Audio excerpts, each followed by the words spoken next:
वचन असं शब्द वापरलं. त्याला म्हटलं ब्लॅसिफेमी. आणि ह्यामुळे आता आज आपण त्या विषयाकडे विशेष करून जात असताना की देवाचं वचन स्पष्ट आम्हाला सांगतं. जे शेवटलं वचन आपण वाचलेलं आहे, आपण वाचूया 32 वचन एकत्ररित्या सर्वजण. मनुष्याच्या पुत्राविरुद्ध कोणी काही बोलले तर त्याला क्षमा होईल, परंतु जो कोणी पवित्र आत्म्याविरुद्ध बोलेल त्याची त्याला क्षमा होणार नाही, या योगीने व येणाऱ्या योगीही नाही. अतिशय स्पष्ट वचन सांगितलेलं आहे की पवित्र आत्म्याविरुद्ध कोणी बोलणं, ज्याला येशू ख्रिस्ताने किंवा पवित्र शास्त्रामध्ये लिहिलेलं दुर्भाषण, हे जर तुम्ही केलं तर त्याची क्षमा नाही. पित्याविरुद्ध तुम्ही काही बोलले तर निश्चितच पिता क्षमाशील आहे, तो कृपावंत आहे. प्रभू येशू ख्रिस्ताच्या बद्दल देखील असंच म्हटलेलं आहे की तो देखील प्रीती करतो, तो देखील आम्हासाठी निश्चितच कळवळीने भरलेला आहे. तो तुम्हाला जेव्हा पश्चाताप करतो क्षमेचा लाभ देतो, परंतु पवित्र आत्म्याच्या बद्दल इथे लिहिलेलं आहे की त्याला क्षमा नाही. आणि यासाठी या दिवसामध्ये जेव्हा आपण आपले लोक आणि परके लोक दोघांच्याकडे बघतो, आणि अनेक लोक आता आपल्याला व्हिडिओज मध्ये बघतो किंवा अनेक आपण रील्स मध्ये बघतो, हालेलुया संदर्भात कसे विचित्र प्रकारे ते बोलतात किंवा अन्य भाषा प्रकारे विचित्र प्रकारे बोलतात, आणि ते आपल्याला खूप दुःख वाटतं आणि अनेक आपल्याला वाईट वाटतं. आणि खरोखर या दोन्ही गोष्टीच्या बद्दल लिहिलेलं आहे की निश्चितच हे आत्म्याची भाषा आहे, आणि पवित्र आत्म्याची जी भाषा आहे, ज्याला आपण अन्य भाषा किंवा भिन्न भाषा म्हणतो, तर त्याबद्दल आपल्याला सावध राहणार. ते नुसतं भाषाच नव्हे तर जे पवित्र आत्म्याचं कार्य आहे किंवा पवित्र आत्म्याच्या द्वारे जे होणारे विविध कृपादान आहे व त्याच्याद्वारे होणारे जे काही कार्य आहे त्याच्याबद्दल आपण अजाण असल्या कारणाने किंवा आपल्याला त्यावर विश्वास नसल्या कारणाने आपण अजाणतेमध्ये अनेक गोष्टी किंवा जाणून बुजून अनेक गोष्टी ख्रिस्ती लोक देखील करतात, आणि त्यामुळे देवाचं वचन स्पष्ट सांगतं की त्यांना क्षमा होणार नाही, त्याच्या क्षमा होणार नाही. यस, आम्हाला मत पटत नसतील, ठीक आहे, काही गोष्टी तुम्हाला पटत नसतील, परंतु तुम्ही म्हणाल मग पाळक साहेब ते काय बायबल मधूनच बोलतात, सगळ्या काही गोष्टी बोलतात, परंतु एकच गोष्ट लक्षात ठेवा प्रियांनो, आत्म्या ओळखण्याचं दान देवाने दिलेलं आहे. Praise the Lord. हे कोणी तुम्ही खेळू नका. जर तुम्हाला आत्म्या ओळखण्याचं दान आहे, पवित्र आत्म्याचे सगळं काही संभाषण ओळखण्याचं दान आहे, तर तुम्ही बोला. आणि जर तुम्हाला ते दान नाही आणि तुम्ही त्या व्यक्तीला बघून, मी परत रिपीट करतो, व्यक्तीला बघून जर तुम्ही म्हणतात की हा व्यक्ती असा आहे आणि हा गोष्टी करतो, कसं काय शोभल, हा तर पापी आहे, हा तर दुष्ट आहे, तो हा तर अन्यायी आहे, हे तर लबाड आहे, हा भ्रष्ट आहे, हा तर खरोखर खालच्या पातळीचा, परंतु कसं काय ह्याच्याकडून घडतं, म्हणजे हा लबाड असलं म्हणजे ह्याच्यातून कार्य पण लबाड आहे, असं जेव्हा तेव्हा म्हणतो तेव्हा आम्हाला असं दिसून येतं की तो चुकतो, तो व्यक्ती चुकत आहे. हो प्रियांनो, पवित्र आत्मा देवा जगामध्ये सगळ्यांनी पाप केलेला आहे, सगळे चुकणार आहे, परंतु जे दान देवाने तुम्हाला आणि मला दिलेलं आहे किंवा त्या XYZ व्यक्तीला दिलेला आहे, तो दानाचा वापर करत असताना जेव्हा तो आत्म्याने भरून कार्य करत आहे, आणि तुम्हाला आत्मा ओळखण्याची जर दान नाही आणि आपण त्या व्यक्तीच्या पूर्व इतिहासाकडे बघतो, त्याच्या चरित्राकडे बघून आणि म्हणतो की नाही हे हा लबाडी करतो, तर आपण कुठेतरी देवाच्या अन्य भाषा किंवा आपण म्हणूया की देवाचा कार्य, विशेष करून पवित्र आत्म्याचं कार्याला काय करतो, दुर्भाषण करतो. आणि त्याबद्दल आज हे जे काही आपण वाचत आहोत, तर दुर्भाषणासंदर्भात किंवा या समयात एकच पॅरेबल किंवा एकच दाखला पवित्र शास्त्रामध्ये आहे. दुर्भाषणाबद्दल अनेक जागेला लिहिलेला आहे, परंतु दाखल्याच्या संदर्भात जर म्हटलं, ह्याला दाखला म्हटलेला आहे, तर तो हा जो दाखला आहे तो एकमेव दाखला आहे, आणि फूट पडलेले राज्य किंवा नगर या संदर्भातला दाखला देत प्रभू येशू ख्रिस्ताने ते समजवण्याचा प्रयत्न केलेला आहे की हे काय असू शकतं. कारण की येशू ख्रिस्ताला देखील त्यांनी काय केलेलं आहे, त्यांनी नाकारलेलं आहे. नुसतं नाकारलेलं नाही, तर त्यांनी म्हटलं की येशू ख्रिस्त देखील भूताच्या साहाय्याने भूते काढतो, म्हणजे ह्याच्यामध्ये भूते आहे, अशा प्रकारे त्यांनी तिथे सांगितलेलं आहे. आणि जेव्हा ते सांगितलेलं आहे तेव्हा आपल्याला असं कळतं की येशू ख्रिस्ताने हा दाखला दिलेला आहे आणि त्याकडे देखील आपण विशेष करून आज लक्ष लावणार आहोत. आणि त्याकरता आज आपण जे काढलेलं शास्त्रपाठ आहे 12वा अध्याय लुकरू शुभवर्तमानामध्ये आहे आणि त्याचप्रमाणे आपल्याला 3रा अध्याय मार्क शुभवर्तमानामध्ये देखील दिसतो. आणि त्या संदर्भात जेव्हा आपण त्याच्याकडे बघतो तेव्हा आपल्याला काही गोष्टीकडे विशेष करून शिकण्याची गरज आहे. आणि वचन परत एकदा आपण वाचूया की 2 लोकांचं येशू संदर्भात काय मत आहे आणि मग पुढे जाऊया. यासाठी मार्क शुभवर्तमान 3रा अध्यायामध्ये जाऊ आणि बघा येशू ख्रिस्ताबद्दल त्याचे घरचे लोक काय म्हणतात. कारण की अनेकदा आपल्या घरचे लोक आपल्याला वचनात चालताना, प्रार्थनेत चालत असताना, देवामध्ये चालत असताना आपल्याला लबाडच ठरवतात. ही खोटी बाई आहे, ही लबाड बाई आहे, ही तर अशीच आहे, ही घरात अशी व्यवस्थित, मग ही धार्मिक कशी असू शकते. माणसाची चुका काढतात आणि त्याच्यावरून त्याची धार्मिकता ठरवण्याचा प्रयत्न करतात. माणसामधले ज्या काही दोष असतील, कमीपणा असेल ते करतात आणि मग म्हणतात की हे कसं काय होऊ शकतं. प्रियांनो, देवाने स्पष्ट सांगले कोणाचाही न्याय करू नका. तो सख्खा असेल, बाप असेल, मुलगा असेल, कोणाचाही न्याय करू नका. कारण की न्याय करण्याचा अधिकार नुसता देवालाच आहे.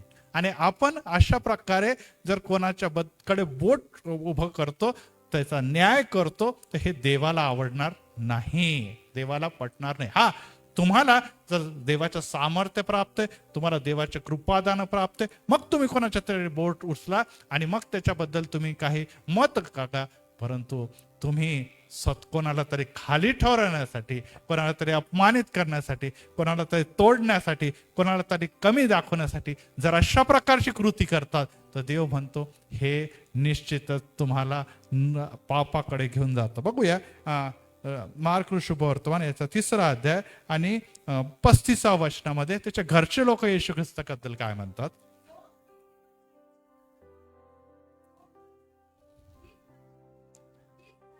तीच माझी आई. परंतु येशू ख्रिस्त ही गोष्ट म्हणण्याच्या अगोदर त्याच्या घरचे लोकांचं काय मत होतं. येशू ख्रिस्त म्हणतो बघा 21वा वचन,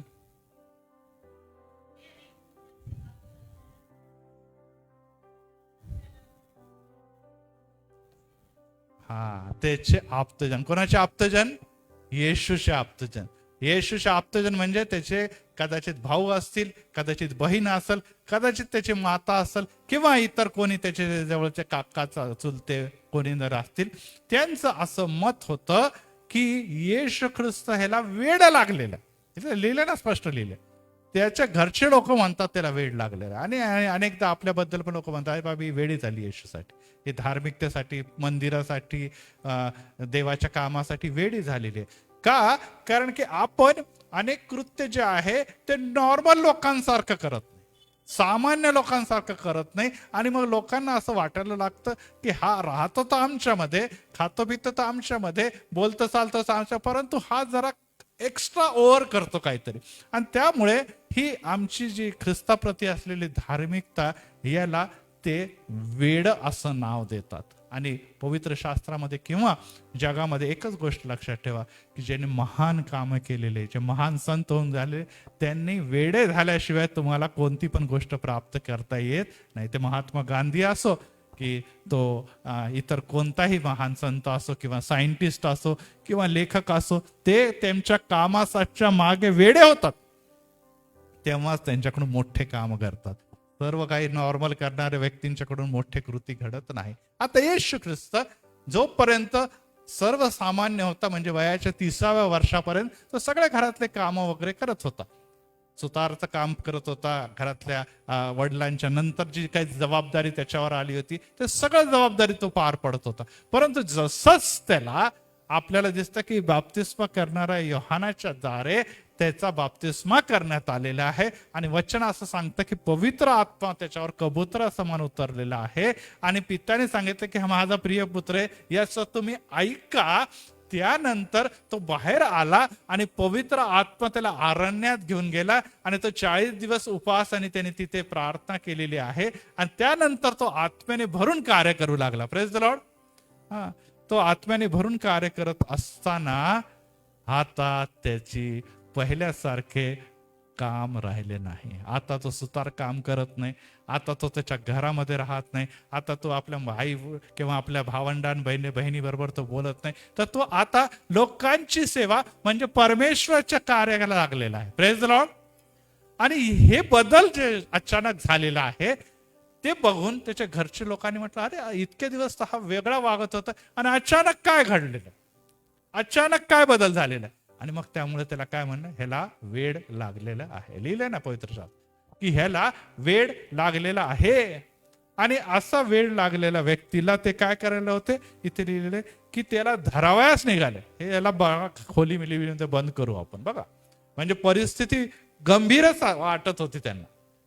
कोणालाही धरून नेणं म्हणजे याचा अर्थ आहे की कितीतरी ते एक्स्ट्रीम आहे, कितीतरी परिस्थिती हाताबाहेर गेलेली आहे असं त्यांना दिसत होतं.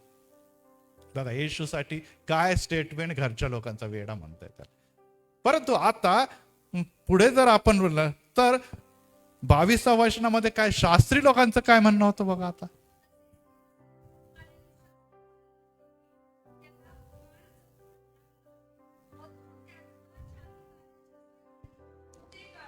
ते म्हणे वेडा नाही या. इथं आणखीन ह्याच्या पुढची स्टेप आहे. शास्त्री आणि इथे लिहिलेले परुषी असे ते म्हणतात आणि ते म्हणतात की याला भूतच लागलेलं आहे. अनेकदा आपण वेडा आणि भूत लागलेल्या व्यक्तीमध्ये तुलना करणार तर आपल्याला कधी कधी काय लोक म्हणतात नाही नाही नाही नाही ह्याला भूत लागलेलं आहे. पण डॉक्टराच्याकडे डॉक्टर म्हणतो नाही नाही थोडस जर डोक्यावर परिणाम झाला असेल आम्ही औषध गोळ्या देतो बरं होईल तो.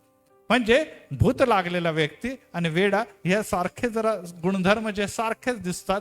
आणि त्यामुळे आता हे शास्त्री परुषी म्हणतात की नाही नाही हा वेडा नाही आहे, कारण की हा व्यवस्थितरित्या बोलतो वगैरे सगळं काय, हा व्यवस्थित प्रार्थना करतो, लोकांना भेटतो, हा संदेश वगैरे देतो, हा असा कसा काय वेडा होऊ शकतो. मग याला काय लागलेलं, भूत लागलेलं आहे का. कारण की आत्ताच आपण मागच्या मत्तेक शुभवर्तमानामध्ये वर्तमानामध्ये बघितलेलं आहे की 22व्या वचनामध्ये की मग आंधळा व मुक्का असलेला एक भूतग्रस्त व्यक्ती त्याच्याकडे आणला. त्याने त्याला म्हणजे येशूने त्या मुक्का आणि आंधळा भूतग्रस्त व्यक्तीला काय केलेलं, बरे केलेलं आहे.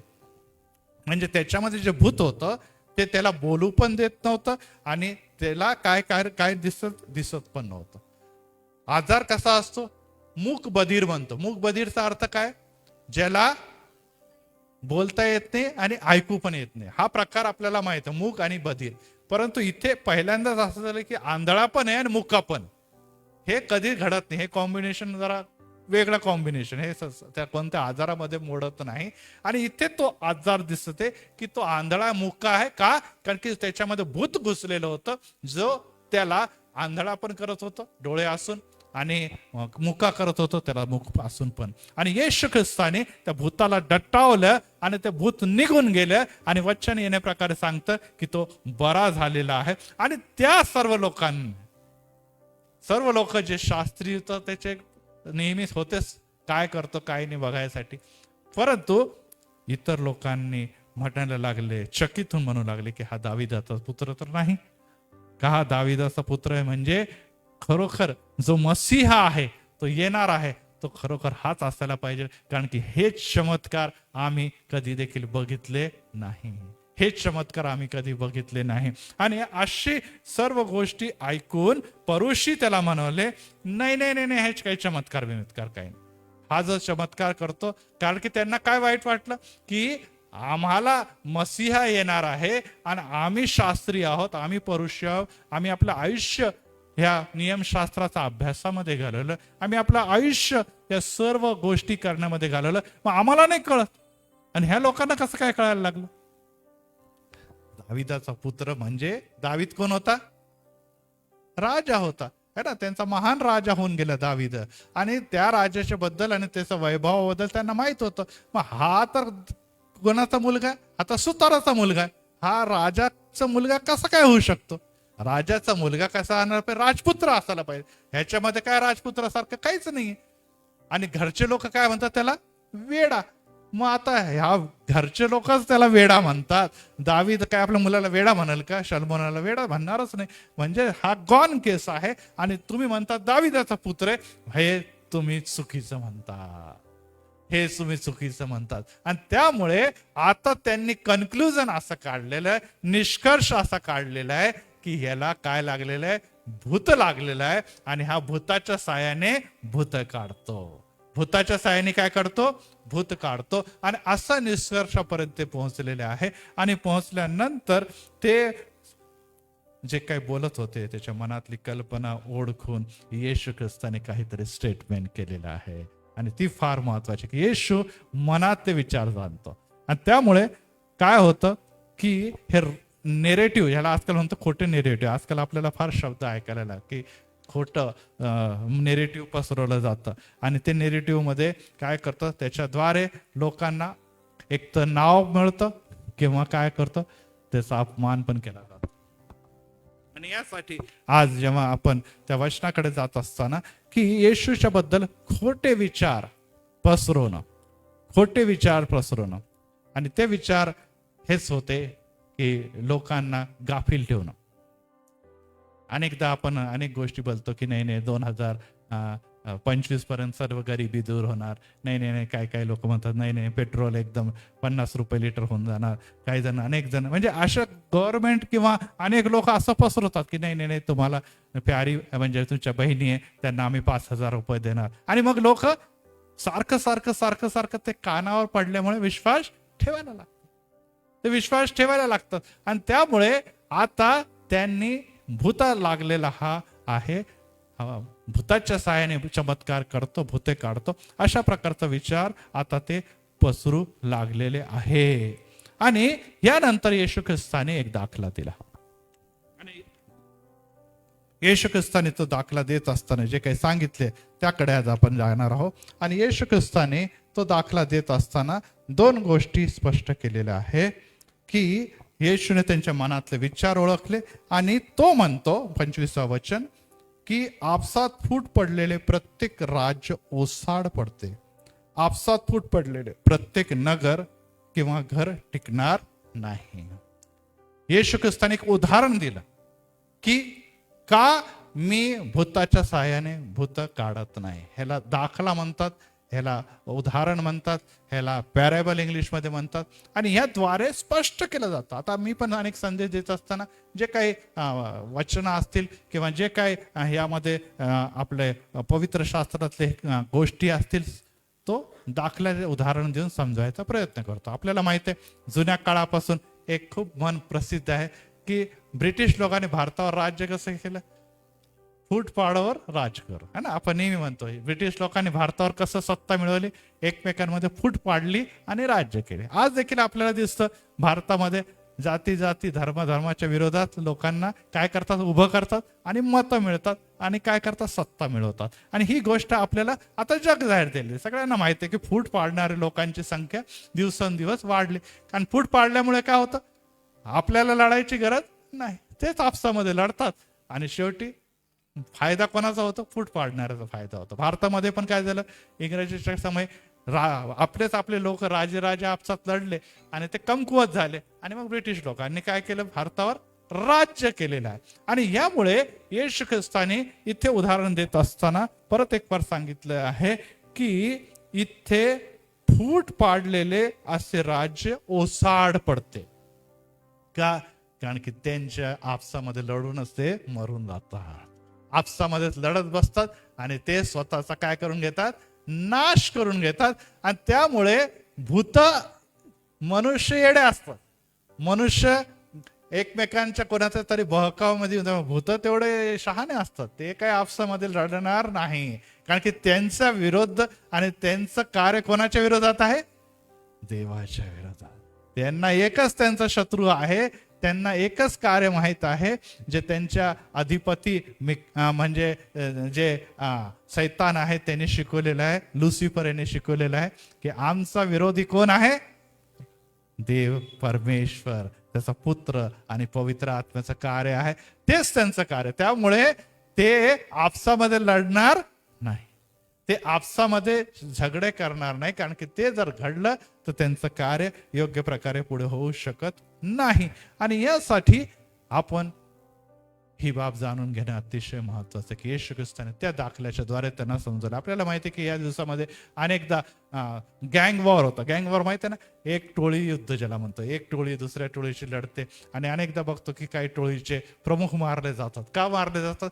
की त्याच्यातलं एक दोन काय फुटीर असतो, तो काय करतो, फुटतो, तो सगळे आपले सिक्रेट समोरच्या पार्टीला सांगतो आणि मग तो अटॅक करतो आणि तो जो प्रमुख असतो एका पार्टीचा तो मारला जातो. आणि अशा प्रकारे हे गँग वॉर पसरतं. पुण्यामध्ये देखील आपण या दिवसामध्ये बघत आहोत. तर ही गोष्ट आहे की जोपर्यंत फूट पडत नाही, जोपर्यंत आपण एक आहोत, आम्हाला कोणी भेदू शकत नाही. आणि तेच महत्वाचं आहे. ख्रिस्ती समाजामध्ये देखील आज विविध प्रकारचे पंथ आहे, विविध प्रकारचे विचार आहे, विविध प्रकारचे लोक काम करतात आणि त्यांच्यामध्ये फूट पडलेली आहे. त्यामुळे अनेकदा जेव्हा तुमच्या आणि माझ्यावर काय होतं, विविध प्रकारचे अत्याचार होतात, तेव्हा एकीने विरोध करणारे लोकांची संख्या काय करते, कमी. ते म्हणतात आम्हाला काय पडले, जाऊ जरा, आपलं चर्च थोडी आहे, त्यांच्या चर्च आहे. किंवा आपल्या लोकांपैकी नाही, आपल्या भाषा बोलणारे त्या भाषा बोलणारे. आणि अशा प्रकारे काय होतं, जिथे आम्हाला यश मिळायला पाहिजे तिथे तुमचं आणि माझं पतन होतं. आणि यासाठी ही बाब आपण लक्षात घ्यायला अतिशय महत्वाचं आहे की प्रभू परमेश्वर तुम्हाला आज प्रत्येक वेळेस सांगते की येशू ख्रिस्त जर भूताच्या साहाय्याने, एक त्याने नाव देखील लिहिलेलं आहे भूताचं किंवा नाव किंवा भूताचे अधिकारी जेव्हा सैतानाला बाल जबूल, काय नाव दिलेलं आहे, बाल जबूल. हा बाल जबूलच्या साहाय्याने काय करतो, भूते काढतो. आणि जर मी ते काढतो तर मग काय. आणि ही फार महत्वाची गोष्ट. येशू ख्रिस्ताला बाल जबूल म्हणजे लुसिफर किंवा सैतान हा त्याच्यामध्ये आहे आणि त्याच्या साह्याने तो त्यांना काय करतो, भूतांना घालवतोस. कारण की तो सैतानामध्ये आपसामध्ये लढवतो आणि ते भूत काढतो. आणि अशा प्रकारचे मत त्यांनी व्यक्त केलं. आता त्यांनी दाखला दिला की असं होऊ शकत नाही. आणि आता त्यांनी खूप सुंदर प्रतिवाद केलेला आणि तो प्रतिवाद असं 27 वचन वाचा.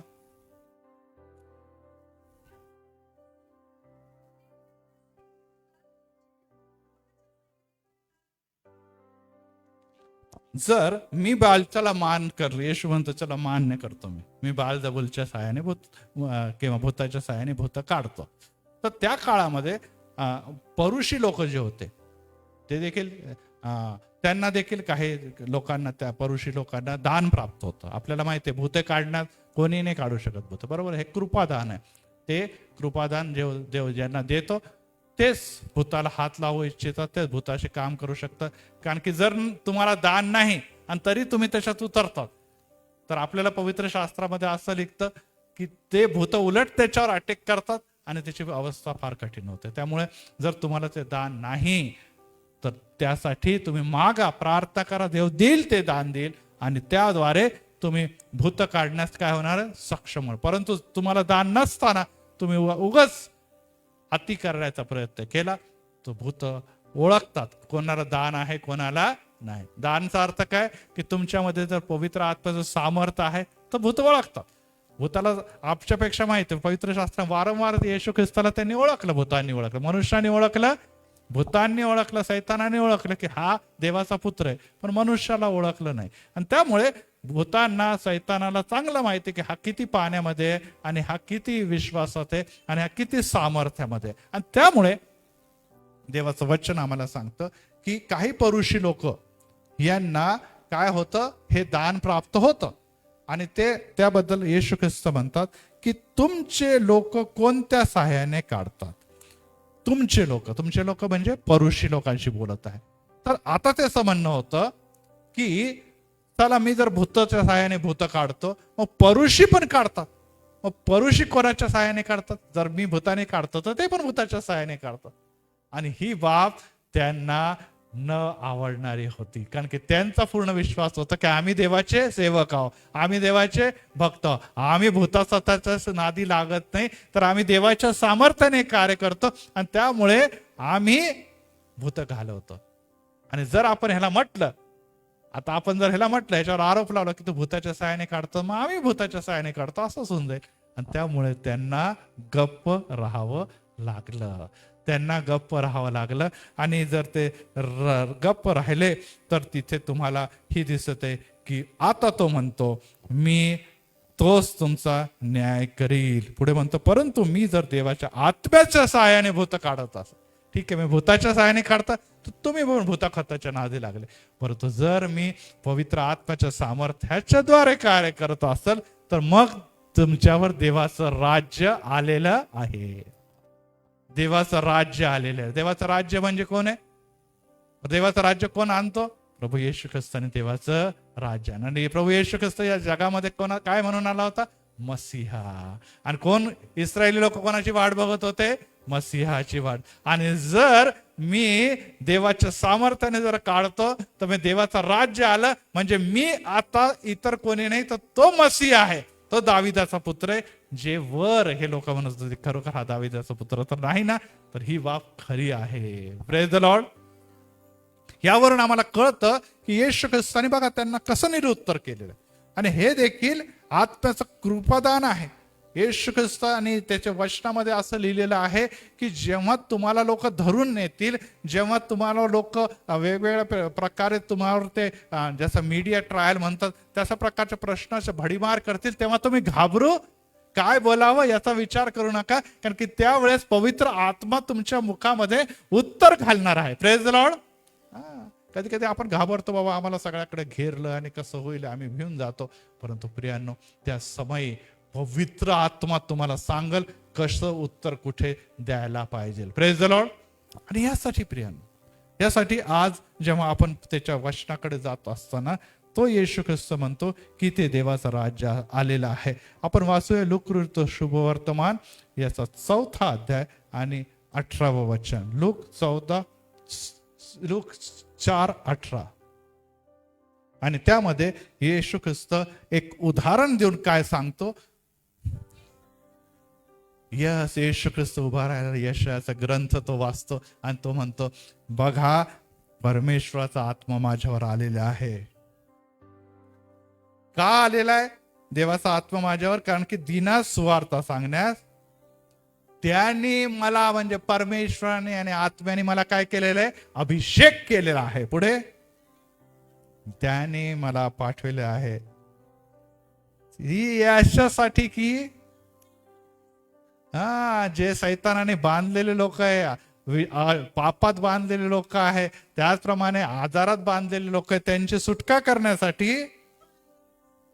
आता कोण होता हा व्यक्ती? आंधळा होता, त्याला दृष्टी देण्यासाठी. पुढे आणि याची घोषणा जगामध्ये करावी की देवाचं राज्य मसीहा मी आहे, मी आलेलो आहे. पुढे या जे पापामध्ये, अधर्मामध्ये, आजारामध्ये, समस्यामध्ये ठेचले जात आहे, सैतानाच्या द्वारे ठेचले जात आहे, त्यांना सोडून पाठवावे. यासाठी काय आलेलं माझ्यावर? पवित्र आत्मा, परमेश्वराचा आत्मा माझ्यावर आलेला आहे. हे 750 वर्ष अगोदर प्रभू येशू ख्रिस्ताबद्दल कोण लिहितो? यशाया लिहितो. Praise the Lord. आणि हे 20व्या वचनामध्ये काय 21व्या वचनामध्ये काय लिहिलेलं आहे? मग त्या सर्व लोकांना जे ऐकत होते वचन मंदिरामध्ये येशू ख्रिस्ताने वाचलेले, त्या सर्व लोकांना तो म्हणतो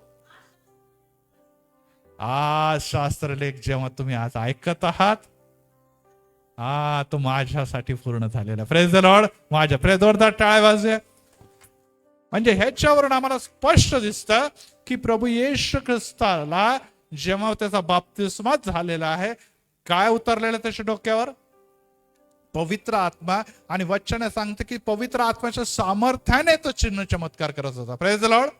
म्हणजे तो जरी मनुष्य असला परंतु आता चिन्ह चमत्कारासाठी त्याला काय झालेलं आहे? सामर्थ्य प्राप्त झालेलं आहे. इथे देखील तो म्हणतो की तो आत्माच्या द्वारे मला काय झालेला आहे? अभिषेक झालेला आहे. आणि तो अभिषेक जेव्हा व्यक्तीस प्राप्त होतो, तो प्रभू येशू ख्रिस्त होता देवाचा पुत्र, परंतु आम्हाला देखील प्राप्त होतो, तेव्हा तुम्ही आणि मी कार्य करणार नाही. कार्य करणारा कोण आहे? पवित्र आत्मा व त्याचं सामर्थ्य. बोलणारा व्यक्ती प्रभू येशू ख्रिस्त नाहीये, प्रभू येशू ख्रिस्ताच्या ठाई देवाचा आत्मा बोलत आहे. Praise the Lord. आणि जेव्हा तुम्ही आणि मी आत्म्याने भरतो, आत्म्याच्या अभिषेकाने भरतो, तेव्हा तुम्ही आणि मी बोलणार नाही, तर कोण बोलणार आहे? पवित्र आत्मा आहे. आणि या समय प्रभू येशू ख्रिस्त ज्या लोकांना चुप्प करत होता, त्यांना निरुत्तर करत होता, दाखला देऊन सांगत होता, तेव्हा त्यांना गप बसावं लागलं. कारण की जे येशू ख्रिस्ताने दाखला दिला त्याद्वारे त्यांना कळालं की आता ह्याच्या समोर आपला टिकाव लागणार नाही. आणि यासाठी प्रियांनो एकच गोष्ट लक्षात ठेवा की देवाचा आत्मा जेव्हा तुमच्या आणि माझ्यावर उतरून येतो आणि तुम्ही जेव्हा देवाच्या बद्दल बोलू लागतात, तेव्हा एकच गोष्ट लक्षात ठेवा की त्याचं उत्तर जगामध्ये कोणाचकडे नाही. Praise the Lord. आणि यासाठी आपण ह्या दिवसामध्ये जेव्हा 40 दिवसामध्ये त्याच्या जवळ जाणार आहोत, त्याच्या वचनामध्ये वाढणार आहोत, उपवास ठेवणार आहोत, प्रार्थना ठेवणार आहोत, तेव्हा तुम्ही आणि मी सगळ्यात जास्त कोणती गोष्ट मागायला पाहिजे? मला पवित्र आत्म्याचा दुप्पट अभिषेकाने भर. यासाठी की मला देखील अनेक जे बांधलेले लोक आहे ते कदाचित माझ्या घराचे असतील, कदाचित माझे जवळचे असतील, कदाचित माझे शेजारी असतील, कदाचित माझे मित्र असतील, कदाचित ओळखीचे असतील, कदाचित ओळखीचे नसतील. जिथे जिथे मी जाईन तिथे तिथे वचनाच्या द्वारे पवित्र आत्मा तू बोल. Praise the Lord. मी नाही तू बोल. आणि मला विश्वास आहे की अनेक जण या दिवसामध्ये तयारी करत आहे. Praise the Lord. की मला मंदिरामध्ये मला विविध ठिकाणी जाऊन देवाच्या वचनाची घोषणा करायची आहे आणि त्या घोषणेच्या द्वारे अनेकांना मुक्ती मिळणार आहे. Praise the Lord. आणि काही जण म्हणतात हो मग पवित्र आत्म्याचं काय काम? जर आम्हीच तयारी करत होतो, आम्हीच तयारी करतो मग पवित्र आत्मा आम्ही बोलणार आहे. नाही नाही प्रियांनो, परिश्रम केल्यावर फुकट काहीच मिळत नाही. जेव्हा तुम्ही तयारी करतात, जेव्हा तुम्ही वचनाचा अभ्यास करतात, जेव्हा तुम्ही त्याच्यामध्ये पूर्ण रममान होतात, तेव्हा बोलताना देव आणखीन सामर्थ्य पुरवतो. Praise the Lord. अनेक जण जे बोलतात त्यांना माहिती आहे की तयारी आपण वेगळंच करून जातो आणि जेव्हा आपण बोलायला उभं राहतो आपण वेगळंच बोलायला लागतो. हे कधी? आम्ही तर काही तयारी केली नाही, आम्हाला काही माहित नव्हतं आणि आम्ही बोलू लागलो. अनेक जण पुढे येतात, ते घाबरत येतात आणि साक्ष द्यायला लागतात, तर इतकं व्यवस्थित बोलू लागतात. अरे हे मी तर काही तयारी केली नव्हती, कसं काय बोलू लागलं? तुम्ही नाही, पवित्र आत्मा बोलत आहे. Praise the Lord.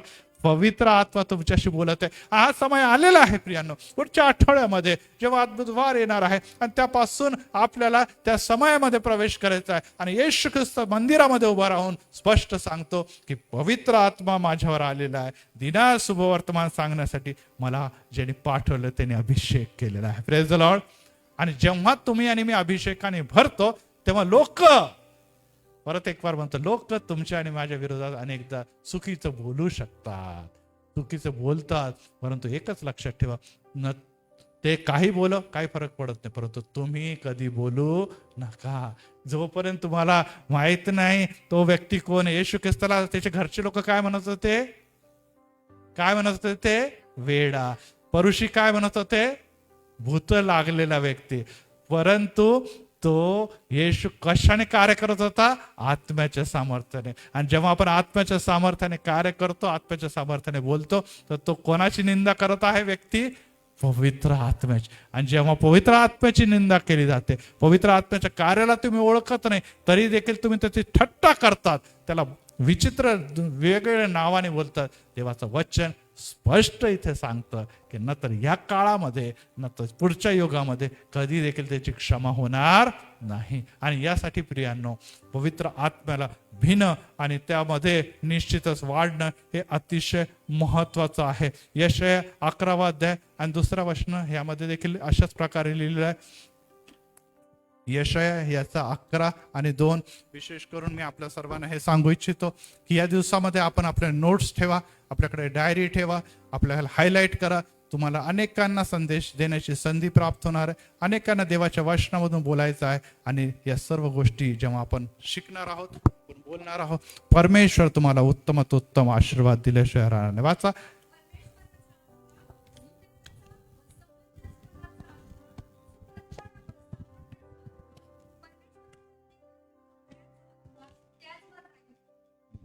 परमेश्वराचा आत्मा, सुज्ञानाचा आत्मा ज्याला म्हणतो, समंजसपणाचा आत्मा म्हणतो, संस्काराचा आत्मा म्हणतो, सामर्थ्याचा आत्मा राहतो. आणि यशाया पुढे म्हणतो की ज्ञान आणि भयाचा आत्मा पण त्याच्यावर राहणार आहे. अनेकदा अनेक लोक आत्म्याने भरतात आणि अतिशय ते गर्विष्ठ होऊन जातात. माझ्यासारखा मी चमत्कार करतो, मी भूत काढतो, मी हे काढतो, मी शब्द येतो. आणि कधी कधी आपण काय करतो, हा जो आहे जिथे सुसंस्कार म्हणतो किंवा ज्ञानाचं भयाच्या पासून दूर जातो आणि त्यासाठी आपण गर्विष्ठपणाला आवरावं आणि देवाच्या समोर लीन आणि नम्र होऊन व्हायचं. देव तुम्हाला आणखीन वाढवाल. Praise the Lord. परंतु मला संदेश देत आहे तर मला चांगली प्रार्थना करतो, मी उत्तम बायबल वाचतो, मी उत्तम गीते गातो. प्रियांनो, प्रभूला धन्यवाद द्यावा की हा सर्व जो कार्य करायचा आत्मा कोणी दिलेला आहे तुम्हाला? देवाने दिलेला आहे. आणि देवाकडे मागा. अनेक जण म्हणते नाही ह्यापैकी आम्हाला काही पण नाहीये तर तुम्ही मागा, नाही तर तुम्ही मागा. आणि जर तुम्ही मागतात तर देव देतो. देवाच्या वचनामध्ये असं लिहिलेलं आहे की जेव्हा तुम्ही माझ्यामध्ये आणि माझी वचने तुमच्यामध्ये असतात, तुम्ही जे काही मागाल ते मी दे. पण देवाला काय धन देणं आवडेल का? पैसे देणं आवडेल का? आरोग्य देणं आवडेल का? ते आवडेल त्याला. परंतु आधी माझ्या राज्य आणि माझ्या धार्मिकतेसाठी झटा. मग ह्या सगळ्या गोष्टी का आरोग्य का नाही आवडत द्यायला लवकर? आम्हाला धन द्यायला का आवडत नाही? आमचे प्रश्न, कारण की ह्या सर्व जगातल्या गोष्टी क्षणिक आहे. Praise the Lord. देव तात्पुरता आहे का? तो युगानुयुग जिवंत, कधी त्याला मरणच नाही. तर देव जर महान आहे तर त्याला महानच गोष्टी द्यायला आवडतील. Praise the Lord. देव याला अंत नाही तर तो अशा गोष्टी देईल ते अनंत आहे. आपल्याला आरोग्य मिळालं म्हणजे आपण कायम मरणारच नाही किंवा आजारीच पडणार नाही असं आहे का? नाही. आपल्याला धन मिळालं तर आपण कधी गरीबच होणार नाही असं आहे का? नाही. हे आपल्या सर्वांना माहिती आहे की अप अँड डाऊन होणारच आहे आपल्या जीवनामध्ये. देवाला अस्थिरताचं नव्हे तर स्थिरतेच्या गोष्टी द्यायला आवडतात. Praise the Lord. पण त्याबरोबरच जेव्हा आपल्याला त्या सर्व गोष्टी ज्या देवापासून मिळतात त्याच्याबद्दल आपण आग्रही होतो, मग देव म्हणतो नाही, इतर गोष्टी न मागता देखील मी त्याला देणार. Praise the Lord. न मागता देखील देणार. हो प्रियांनो, जे लोक प्रार्थना करतात ते म्हणतात देवा मला प्रार्थना शिकव, मला तुझा उपास करणं शिकव, देवा मला तुझा वचनातून बोलणं शिकव, देवा मला तुझा संदेश द्यायला शिकव, देवा मला अन्याने भाष्याचे आणि विशेष प्रकारच्या कृपादानाने भर, देवा तुझ्या आत्म्याचे फळ जे दिलेले ते फळाने मला भर. देवाला आवडतं. Praise the Lord. देवाला आवडतं आणि देवाबरोबर तुमची आणि माझी सहभागिता घट्ट होते. जसं माता आणि पिता ह्याच्याकडे जेव्हा आपण जसं मुलगा शाळेत जातात, अभ्यास करतात, आई वडिलांच्या आज्ञा चालतात आणि सर्व प्रकारच्या उत्तम गोष्टी करतात, आई वडील म्हणतात आता तुला काय लागतं त्याला देऊन टाकतात. Praise the Lord.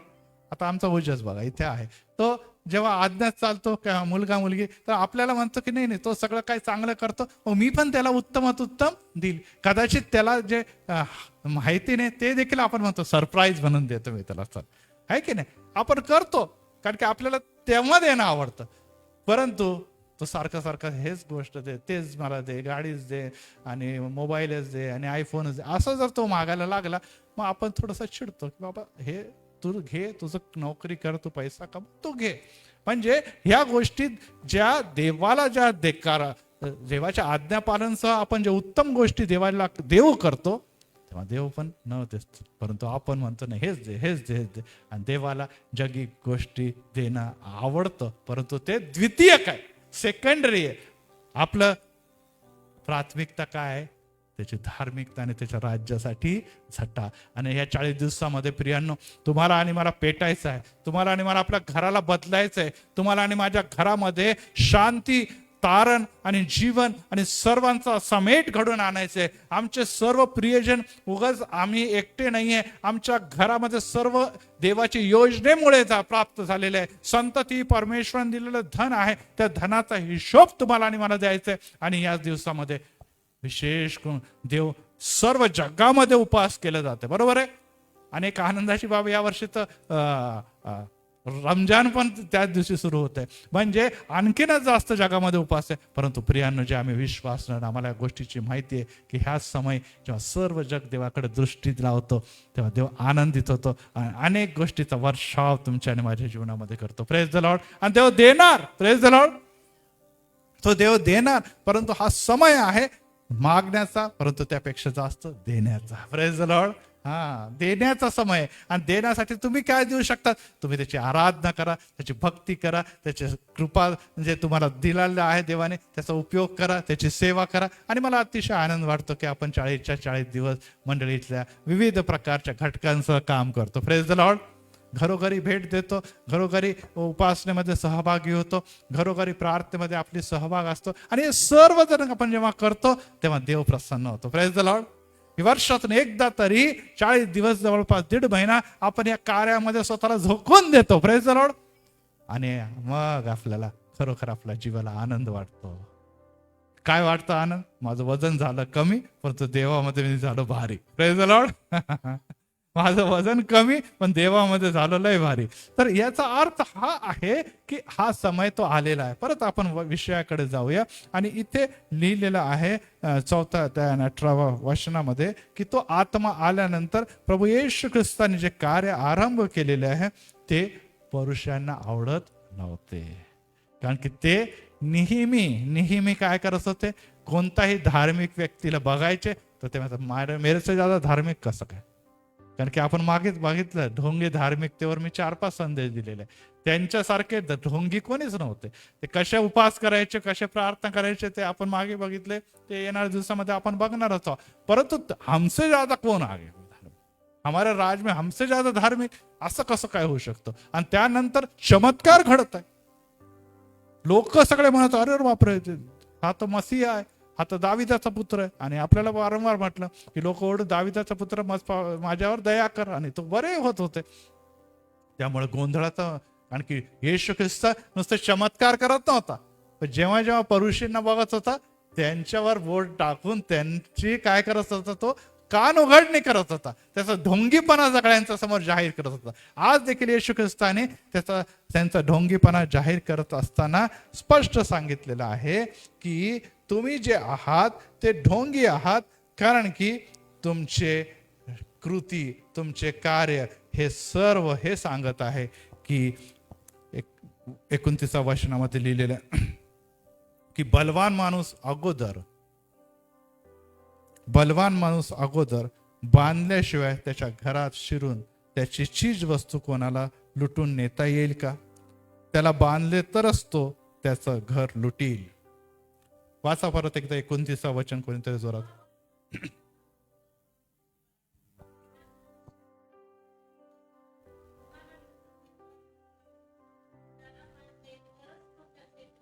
यस, तरच त्याचे घर लुटेल. मागील दिवसामध्ये मी एक सुंदर व्हिडिओ बघत होतो आणि थोडा तो असं होता की घरामध्ये चोर घुसला, त्याच्या हातामध्ये सुरा होता आणि तो घरात घुसल्यानंतर घरातली जी वृद्ध स्त्री आहे त्याने घराकडे बघितलं, ती एकटीच बसली आहे. आणि त्याने सुरा उगारला आणि म्हातारीला म्हटलं किंवा त्या वृद्ध स्त्रीला म्हटलं, हे म्हातारी इकडे ये, आता हा सुरा मी तुझ्या पोटात खुपसेल, लवकरात लवकर तुझ्या घरातल्या कपाटाच्या चाव्या तुम्हाला दे. कपाटाच्या. ती घाबरली आणि ते सुरा वगैरे म्हणे अहो मला मारू नका. नाही म्हणे आता तुला मी मारल तो दिलं नाही तर. मला माहित आहे तुझ्याचकडे, तू घरातली हेड दिसते, घरातली मोठी दिसते, तुझ्याचकडे कपाटाच्या चाव्या असतील. आणि तिला तो चाकूच वार करणार तेवढा ती थांबा थांबा थांबा देते देते देते चाव्या. पण त्याच्या अगोदर एक काम करा तुम्ही, त्याच्या अगोदर एक काम करा. तर ते म्हणे की काय काम करायचं? नाही म्हणे ते एक बटन आहे तिकडे, ते बटन तुम्ही बंद करा. ते एक बटन काय करा? बंद करा. बटन बंद करा. काहीतरी पॉलिटिक्स असेल, तू बटन बंद करायला तिथे पोलिसला काहीतरी अलर्ट इशारा झाली, येडा बेडा असं म्हणतो. अरे म्हणे नाही काही नाही त्याच्यामध्ये, नुसतं ते बटन आहे ना वायफायचं बटन आहे. कशाचं बटन आहे? वायफायचं बटन आहे.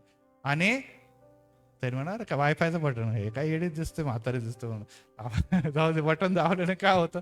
आणि तसंच बटन बंद केलं तिने. या खोलीतून मुलगा आला, त्या खोलीतून त्याचा आजोबा आला, त्याच कोणी वायफाय बंद केला, कोणी वायफाय बंद केला, कोणी वायफाय बंद केलं. आता जोपर्यंत मोबाईल मध्ये जेव्हा बांधलेले असतात तोपर्यंत काही पण लुटून घ्या, काही माहित नाही घरामध्ये, बेशुद्ध असतात लोक. परंतु वायफाय बंद पडला म्हणजे मोबाईल बंद पडला. मोबाईल बंद पडला की कुठं लाईट गेली नाही, घरचं सगळं लाईट चालू, कसं वायफाय बंद.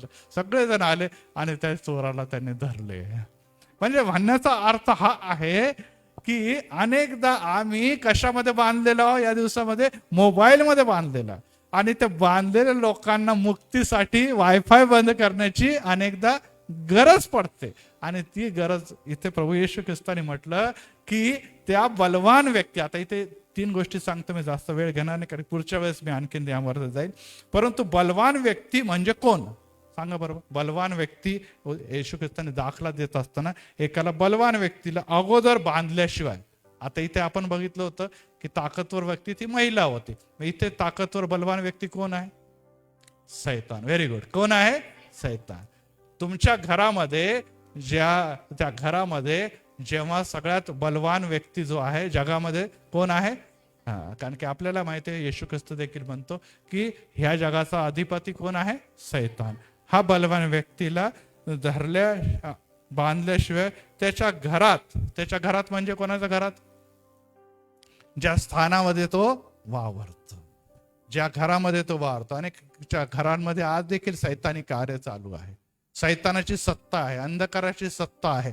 ते घर म्हणा किंवा ती व्यक्ती म्हणा, कोणी म्हणा, व्यक्ती पण त्याचं राहण्याची जागा आहे, घरामध्ये पण तो सैतान राहतो. ते घर म्हणजे सैतानाचं राहण्याचे शिरून त्याची चीज वस्तू कोणाला लुटून नेता येईल काय? चीज वस्तू म्हणजे कोण आहे? त्याच्या लागलेले भूत, त्याचे लागलेले भूताचे संतती, तिला घालवण्यासाठी, त्याला लुटण्यासाठी सगळ्यात पहिले कोणाला धरावं लागेल? सैतानाला धरावं लागेल. म्हणजे ते घर जिथे भूत लागलेले किंवा ते व्यक्ती ज्याच्यामध्ये भूत लागलेलं आहे त्याच्यामधून हे त्याचे पिल्ल किंवा त्याचे भूते काढता येईल. आणि मग जर त्याला बांधले तरच ते घर त्याला लुटता येईल. आता ह्याचा अर्थ हा आहे की जर तुम्हाला आणि मला कृपादान लाभलेलं आहे, प्रेज द लॉर्ड, पवित्र आत्म्याचं सामर्थ्य लाभलंय, तर तुम्हाला सगळ्यात पहिले कोण घाबरणार? सैतान. Praise the Lord. कारण की सैतानाला माहित आहे की येशूमध्ये, येशूच्या कृपेमध्ये याला सामर्थ्य लाभलेलं आहे आणि त्यामुळे सैतान ठेचला जाणार आहे. सैतान हा ठेचला जाणार आहे. आणि ही बाब आपल्याला लक्षात ठेवायला पाहिजे की प्रभू येशू ख्रिस्त जेव्हा ह्या जगामध्ये आला तेव्हा तो काय आलेला आहे? देवाचं राज्य घेऊन या जगामध्ये आला. आणि त्यानंतर त्याने काय केलेलं आहे? वधस्तंभावर आपले प्राण दिले आणि प्राण दिल्यानंतर तो मरण पावला. आणि मरण पावल्यानंतर काय झालेलं आहे? तो पुनरुत्थित झालेला. Praise the Lord. वधस्तंभावर त्यांनी कोणाची नांगी ठेचली आहे? सैतानाची आणि मृत्यूची नांगी त्यांनी ठेचलेली आहे. आणि पुनरुत्थित झाला म्हणजे काय? त्यांनी तुम्हाला आणि मला जीवनच नव्हे तर काय दिलं? सार्वकालिक जीवन. आणि नुसतं जीवनच नव्हे तर आता आपल्याला मरण्याची पण भीती नाही, कारण की मरण नाही तुम्हाला, कारण की तुम्ही युगानुयुगाच्या. नंबर 2, तुम्हाला सैतानावर ठेचण्याचा अधिकार जे आदम आणि हव्वाच्या समयी मनुष्य आणि स्त्रीच्या पुत्रामध्ये, सैतान आणि स्त्रीच्या पुत्राला जो दिलेला होता की स्त्रीचे पुत्र काय करतील? सैतानाला ठेचतील आणि तो त्यांच्या टाचेचा सावा घेईल. ते देखील कुठे पूर्ण झालं होतं? वधस्तंभावर पूर्ण होतं. आणि त्यामुळे प्रियांनो आपल्याला ही बाब लक्षात ठेवणं अतिशय गरजेचं आहे की सैतानाला माहित आहे की ह्याला सामर्थ्य प्राप्त झालेलं आहे. कशामुळे सामर्थ्य प्राप्त झालं? येशूच्या मरणामुळे, येशूच्या पुनरुत्थानामुळे आणि येशूने दिलेल्या सामर्थ्यामुळे की मी जातो खरा परंतु तुम्हाला एकटं सोडणार नाही, तुम्हा पवित्र आत्मा तुम्हावर येईल आणि तुम्हाला काय प्राप्त होईल? सामर्थ्य प्राप्त होईल. Praise the Lord. Praise the Lord. हे सामर्थ्य येशूने दिलेलं आहे. हे सामर्थ्य ऑलरेडी सगळ्यांसाठी दिलेलं आहे. विश्वास करण्यासाठी हे सामर्थ्य आज देखील वाहत आहे. प्रश्न हा आहे की तुम्ही आणि मी मागत नाही त्यामुळे मिळत नाही, तुम्ही योग्य प्रकारे मागत नाही त्यामुळे ते मिळत नाही. Praise the Lord. हा 40 दिवसाचा समय आहे प्रियांनो. 40 दिवसात तुम्ही अनेक जण काय करायचं? सामर्थ्य जाऊ दे ना, चर्चला येतो, प्रार्थना करतो, कुठे भूताचा हाती लागत पळाक साहेब, जाऊ दे ना. माझी मिसेस म्हणायची कशाला तुम्ही ते नागती भूती भीती काढा बसतात, जायचं गप आपली प्रार्थना घ्यायची, लोकांना संदेश द्यायचा, गाणं बिणं गायचं, घरी येऊन जायचं. आणि अनेकदा लोक हा विचार करतात. हो प्रियांनो, एकच लक्षात ठेवा की जगामध्ये राहत असताना तुम्हाला वारंवार जर तुमच्या विरोधात कार्य होईल तर ह्याचा अर्थ आहे की जगामध्ये कोणामध्ये युद्ध चालू आहे? देवाचे लेकर आणि सैतानाच्या मध्ये युद्ध चालू आहे. Praise the Lord. आणि हे आध्यात्मिक युद्ध जिंकण्यासाठी देवाने काय दिलेलं आहे? तुम्हाला शस्त्र सामग्री दिलेली आहे. Praise the Lord. हा, आणि आमचं युद्ध जगातल्या लोकांबरोबर, रक्तमांसाबरोबर नाही, तर सैतान व जगाचा अधिपती सैतान व त्याच्या शक्तीबरोबर आहे. Praise the Lord. ते तुम्ही लढा अगर ना लढा, ते तुम्हाला त्यामध्ये सहभागी व्हावंच लागतं. Praise the Lord. एक तर तुम्ही सैतानाच्या आहारी आहात, नाहीतर मग तुम्ही पवित्र आत्म्याच्या आहारी आहात. याच्याशिवाय काही जे पवित्र आत्म्यामध्ये चालतात त्यांना अंधकाराची शक्ती काय करू शकत नाही, आणि जे अंधकाराच्या शक्तीमध्ये चालतात त्यांना देवाशी काही घेणं देणं नसतं. कदाचित ते ख्रिस्ती असतील, कदाचित ते प्रार्थना करत असतील, परंतु त्यांच्या मुखाच्या द्वारे ते देवाच्या लोकांना, आपल्या जीवनाच्या द्वारे देवाच्या लोकांना ते कधी देखील ओळखत नाही. आणि मग ते अशा प्रकारच्या गोष्टी बोलतात ज्याला काय म्हणतो आपण, ज्याला काय म्हटलेलं, आता काय म्हणतो येशू ख्रिस्ताने काय म्हटलेलं त्याला, इथे त्यांनी लिहिलेलं आहे पाप आणि दुर्भाषण. काय म्हणतो, पाप आणि दुर्भाषण. त्यांनी म्हटलं, येशू ख्रिस्ताने त्यांना स्पष्ट सांगितलेलं आहे की तुम्ही अनुकूल नाही, तो मला प्रतिकूल आहे, आणि जो माझ्याकडून गोळा करत नाही तो धुळून टाकतो. याच तो मी सांगतो, प्रत्येक पाप व दुर्भाषण याची माणसाला क्षमा होईल. मत्ती शुभवर्तमान 31 वचन. परंतु पवित्र आत्म्याच्या विरुद्ध जे दुर्भाषण करत आहे त्याची क्षमा होणार नाही. पुढच्या वेळेस मी ते पुढचं वचन घेणार आहे, परंतु परत एक वार दुर्भाषणच्या बद्दल मी सांगतो आणि मग मी थांबतो.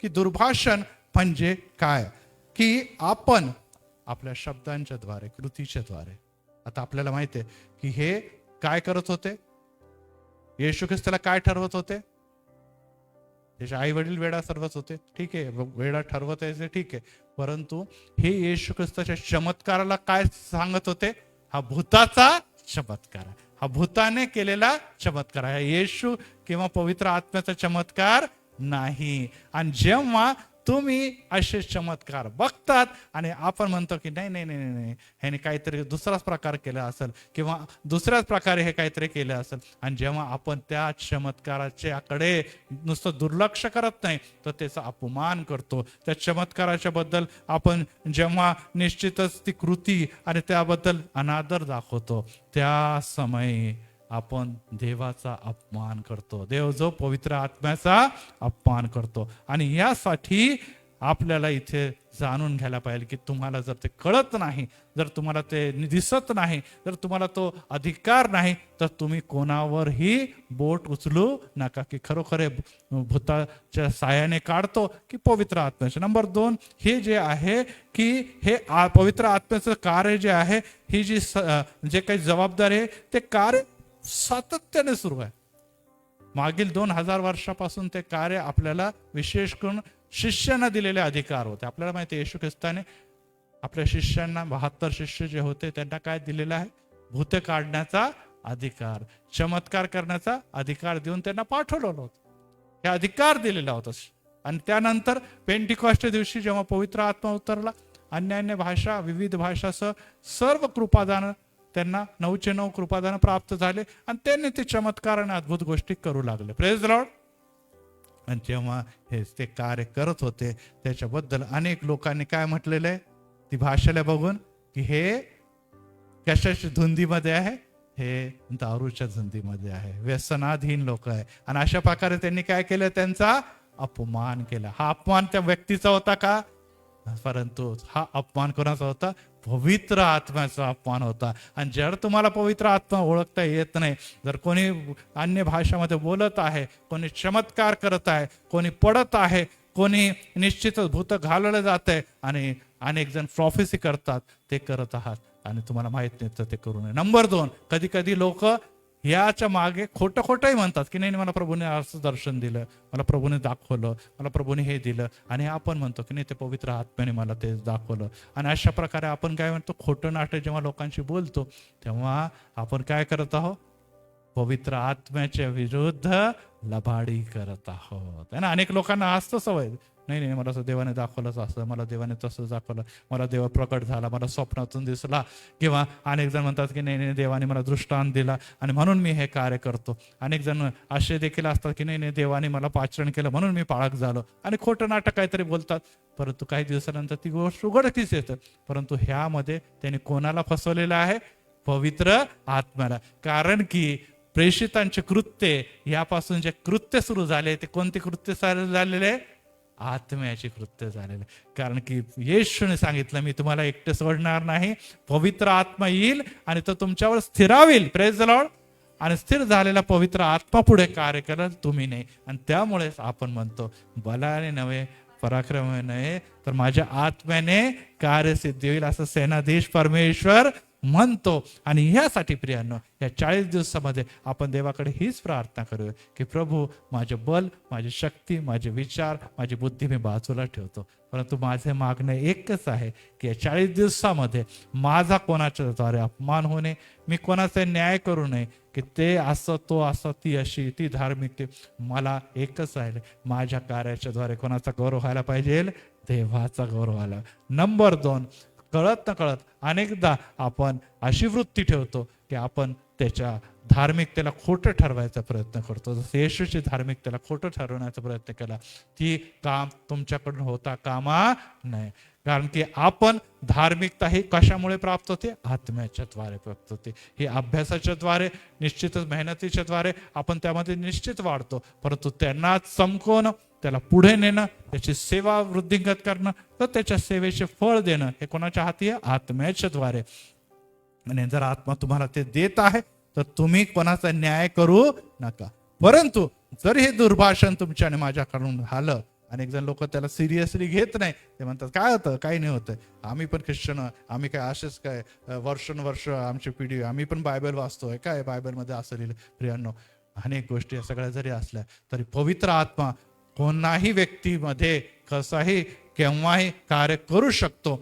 त्यामुळे एकच गोष्ट लक्षात ठेवा की तुम्ही कोणाचा न्याय करू नका. आणि जोपर्यंत तुम्हाला आत्म्या ओळखण्याची शक्ती नाही, आत्म्याच्या अनुभवाचा लाभ नाही, तोपर्यंत तुम्ही कुठे कोणावर, व्यक्तीवर टीका करू नका. आणि जर तुम्ही टीका करतात, येशू ख्रिस्ताने स्पष्ट सांगितलं, परमेश्वर आणि पुत्र ह्याचा अपमान झाला तरी निश्चितच तो क्षमा होईल, परंतु पवित्र आत्म्याचा केल्या गेलेला अपमान, त्याचा कार्याचा अपमान, त्याच्या सेवेचा अपमान, त्याच्या सर्व गोष्टींचा अपमान जर तुमच्या आणि माझ्या जीवनामध्ये होत असेल तर ही बाब लक्षात ठेवा की हे दुर्भाषण आहे. आणि हे दुर्भाषण कधी देखील देवाला मान्य नाही. आणि जर देवाला मान्य नाही तर हेच लक्षात ठेवा की हे लोक, जे परुषी लोक काय करत होते? दुर्भाषण करत होते.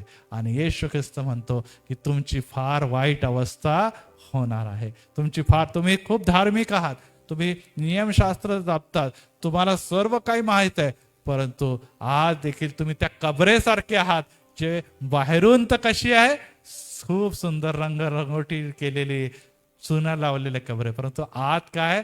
दुर्गंध आणि सर्व प्रकारचे वाईटपणाने भरलेले आहे. हो प्रियांनो, आज आम्हाला अशा व्यक्ती व्हायचं नाही की बाहेरून तर खूप सुंदर आणि धार्मिक देतो, परंतु अंतःकरणामध्ये पाप, अशुद्धता भरलेली आहे. आणि पाप आणि अशुद्धतेबद्दल येशू ख्रिस्त म्हणतो की जे त्याच्या मनात आहे तेच त्याच्या मुखावाटे निघतं. अनेकदा लोकांना असंच होतं की आपण वरून खूप धार्मिक दिसतो, परंतु जेव्हा भांडणं येतात, जेव्हा समस्या येते, जेव्हा आजार येतो, जेव्हा मृत्यू होतो, मग लगेच आपलं खरं रूप येतं. काय नाही ते आम्ही येशूच एवढं केलं, काय केलं येशूने, काय केलं येशूने, आम्ही चर्चसाठी, मंदिरासाठी एवढं केलं, काय दिलं मंदिराने, येशूने आम्हाला काही दिलं नाही. अशा प्रकारे आपल्या मनामध्ये काय भावना भरलेली होती, मी येशूसाठी खूप काही करतो. Praise the Lord. म्हणजे मग येशूने पण माझ्यासाठी काहीतरी करायला पाहिजे. Praise the Lord. आम्ही देवासाठी काही केलं नाही तरी देखील त्याने आपला एकुलता एक पुत्र दिला. Praise the Lord. आम्ही देवासाठी काही केलंय का? नाही, तरी देखील तो आमच्यावर प्रीती करतो, त्याने एकुलता एक पुत्र दिला. नुसतं पुत्रच दिला नाही तर त्याने आमच्या पापासाठी काय दिलेलं आहे? प्राण देखील दिले. मग त्याच्या मोबदल्यामध्ये आम्ही काय करू शकतो? आम्ही काही करू शकत नाही. आणि अशा प्रकारचे लीन आणि नम्र ते धन्य, कारण की ते देवाला पाहतील. Praise the Lord. या 40 दिवसामध्ये आपण देवाला पाहण्याकडे वाटचाल करत असताना प्रभू तुम्हाला सहाय्य पुरव. प्रार्थना. प्रभू, आम्ही तुला धन्यवाद देतो, आम्हाला या गोष्टीची जाणीव आहे. येशू आज आम्हाला भेटलेला आहे. खरोखर पित्या, या विचाराबद्दल जेव्हा आम्ही म्हणतो की खरोखर दुर्भाषण काय आहे, येशूच्या विरुद्ध बोलणं किंवा पवित्र आत्म्याच्या विरुद्ध बोलणं काय, अनेकदा कळत जाणून बुच्छून आमचं मन हे भ्रमिष्ट होतं आणि आम्ही ज्या प्रकारे येशूला त्याची सर्व आप्तजन म्हणत होते की हा वेडाच झालेला आहे, आम्ही येशू तुला दोष लावतो.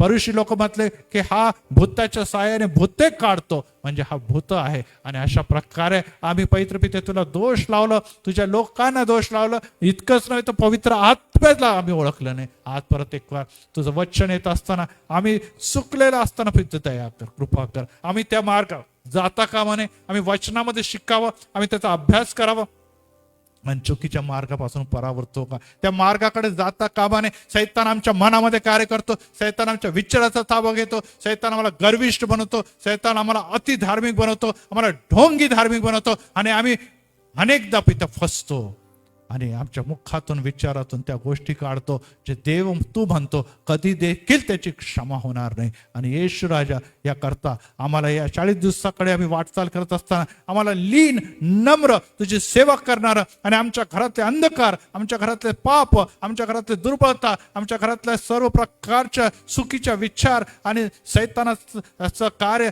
त्याचप्रमाणे देवाचा अपमान, या सर्व गोष्टी येशू तुला माहिती आहे. ते घालवण्याकरता मला सहाय्य कर, शक्तीपूर्व, कृपापूर्व, यासाठी की आमचा देव जो आमच्या बरोबर आहे तो या 40 दिवसामध्ये पूर्व तयारी करत असताना उंचावला जाऊ आणि त्याचा गौरव, आभार, धन्यवाद व स्तुतीसह हे सर्व वचन आम्ही तुझ्या हाती देतो. सुंदर अशा या पवित्र पित्या समक्षेबद्दल आणि आलेल्या सर्व लोकांबद्दल जे मोठ्या विश्वासाने तुझ्याकडे आले. आता पुढे येत असताना ज्या प्रकारे येशू ख्रिस्त तू यशायामध्ये म्हटलेलं आहे की पवित्र आत्म्याचा अभिषेक माझ्यावर होण्यासाठी मला देवाने बोलवलेलं आहे, निवडलेलं आहे. ते निवड आमच्या जीवनामध्ये तू आज रुजू कर, यासाठी की पित्या या 40 दिवसामध्ये आमच्या जीवनातून तुझा गौरव व्हावा, तुझा सेवा व्हावी, तुझी पवित्र परमेश्वर वचनात आमची वाढ व्हावी.